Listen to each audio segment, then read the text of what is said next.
Hi friends! இன்னைக்கு ஒரு mini vlog பார்த்துரலாம். காலையிலேயே விட்டல பார்க்கறதுக்காக மேல வீட்ல வந்திருந்தேங்க. அவன கயித்துல கட்டி தான் கொண்டு வந்தேன். ஏன் தெரியுமா? வீட்டுக்குள்ள வந்ததுமே இந்த குட்டி பாப்பா இருக்கும்போதெல்லாம் அவளுக்கு மேல இந்த மாரி சந்தோஷத்துல என்ன பண்றான், அவன அறியாமலே யூரின் பாஸ் பண்ணிறான். அது ரொம்ப ஒரு கஷ்டமாவே இருக்கும். அதனால தான் கொஞ்சம் கட்டி வச்சுட்டோம்னா, ஒரு லிமிட்டடா ஒரு ஏரியால மட்டும் இருந்துக்குவாங்க. இல்லன்னா வீடெல்லாம் நடந்து நடந்து வேல தந்துட்டே இருப்பாங்க. கயிற கெட்டி வைக்கும்போது மட்டும் தான் கண்ட்ரோல் பண்ண முடியுது. இல்லன்னா அவ்ளோதான்.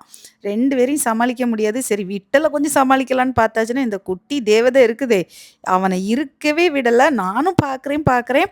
இதே இந்த குட்டி பாப்பா வந்து கண்மணி கிட்டயும், ப்ரூனோ கிட்டயும் இந்த மாதிரி விளையாடுறதே கிடையாதுங்க. ஒன்லி விட்டல் கிட்ட மட்டும் தான் அவளுக்கு இந்த ஒரு விளையாட்டு விளையாடுறா. அது எதனாலன்னு தெரியல. அது என்ன ஒரு பாசம் பார்த்தீங்களா? அவங்களுக்குள்ள அப்படி ஒரு ஒற்றுமை. ப்ரூனோவும் இந்த மாதிரி விளையாடுறதில்ல. கண்மணி உர்ருன்னு முறைச்சுக்கிட்டே இருப்பா. ஆனா விட்டல் கிட்ட பாருங்க எப்படி விளையாடுறா பார்க்கறதுக்கே அவ்ளோ அழகா இருந்துச்சு காலையிலே. ரொம்ப நேரம் சேட்டை பண்ணிட்டு ரொம்ப தெவக்கமாயிடுச்சு. அது மட்டும் இல்லங்க, குட்டி பாப்பா கீழ வீட்லருந்து இப்ப தானாவே மாடி படி ஏறி உள்ள போக ஆரம்பிச்சுட்டாங்க.